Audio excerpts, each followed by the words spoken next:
गौतम बुद्ध जब भी अपना प्रवचन समाप्त करते, अपने शिष्यों को 3 बार समझाते और कहते कि जाओ, अब अपना अपना काम करो। उनका एक प्रिय भिक्षु था आनंद।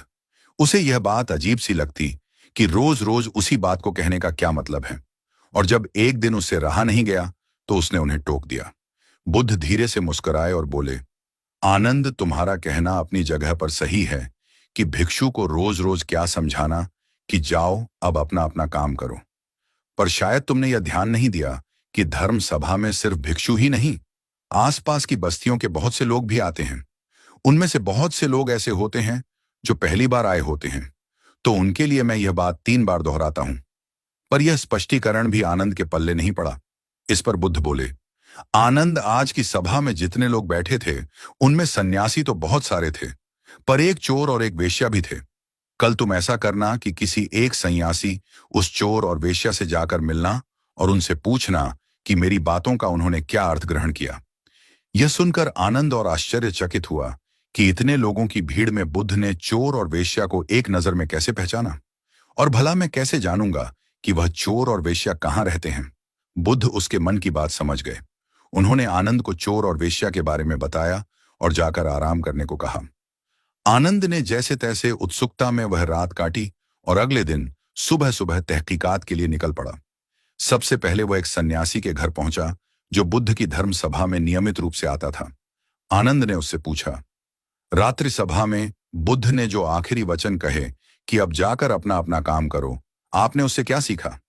इस पर वह भिक्षु बोला, इसमें सीखने वाली क्या बात है। भिक्षु का नित्य कर्म है शाम को ध्यान, अल्प भोजन और विश्राम। मैंने कल भी वही किया। आनंद को पता था कि भिक्षु से उसे यही उत्तर प्राप्त होगा। अतः वह मुस्कुराया और चोर के घर की ओर चल पड़ा। पूछते पूछते वह चोर के घर पहुंचा। चोर उस समय सो रहा था। उसे उसके घर वालों ने जगाया और बताया कि भिक्षु आनंद उससे मिलने आए हैं। यह सुनकर चोर चौंक उठा और हाथ जोड़कर आनंद के सामने हाजिर हो गया। आनंद ने अपना सवाल दोहरा दिया। रात्रि सभा में बुद्ध ने जो आखिरी वचन कहे कि अब जाकर अपना अपना काम करो, आपने उससे क्या सीखा? चोर विनम्र शब्दों में बोला, भिक्षु, बुद्ध तो अंतर्यामी हैं, इसलिए आपसे क्या छिपाना। मैं कल रात पहली बार बुद्ध की धर्म सभा में गया और उनके प्रवचन सुने। मेरा तो जीवन ही सफल हो गया। बुद्ध के प्रवचन सुनने के बाद मैं उनके कहे अनुसार अपने काम यानी कि चोरी करने निकल पड़ा। और कल इतना तगड़ा माल हाथ लगा कि अब आगे मुझे चोरी करने की जरूरत नहीं पड़ेगी। अब मैं अपना जीवन आराम से काट सकूंगा। चोर की बात सुनकर आनंद हैरान रह गया। वह वहां से उठा और वेश्या के घर की ओर चल पड़ा। वेश्या आनंद को देखते ही पहचान गई। उसने आनंद को प्रेम पूर्वक घर के भीतर बुलाया और उनके लिए जलपान लेकर आई। जलपान ग्रहण करने के बाद आनंद ने वेश्या के सामने भी अपना सवाल दोहराया। यह सुनकर वेश्या बोली, भिक्षु, भगवान बुद्ध ने अपने प्रवचन के अंत में कहा कि जाओ अपना अपना काम करो। सो प्रवचन के बाद मैं अपने घर आई और अपनी नाच गाने की महफिल सजाई। लेकिन बुद्ध के आशीर्वाद से कल के जैसी महफिल तो कभी नहीं सजी। कल मेरी महफिल में कई बड़े बड़े राजे महाराजे पधारे। उन लोगों ने प्रसन्न होकर इतना धन धान्य मुझे दिया कि अब मुझे धन के लिए ये कर्म करने की आवश्यकता ही नहीं पड़ेगी। आनंद के आश्चर्य की सीमा न रही। वह वहां से वापस महात्मा बुद्ध के पास गया। उसने बुद्ध को जाकर प्रणाम किया और उन्हें सारी बात कह सुनाई।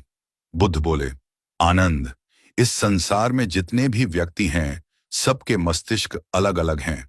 वे सभी लोग अपनी बुद्धि और क्षमता के अनुसार ही हर बात का मतलब निकालते हैं।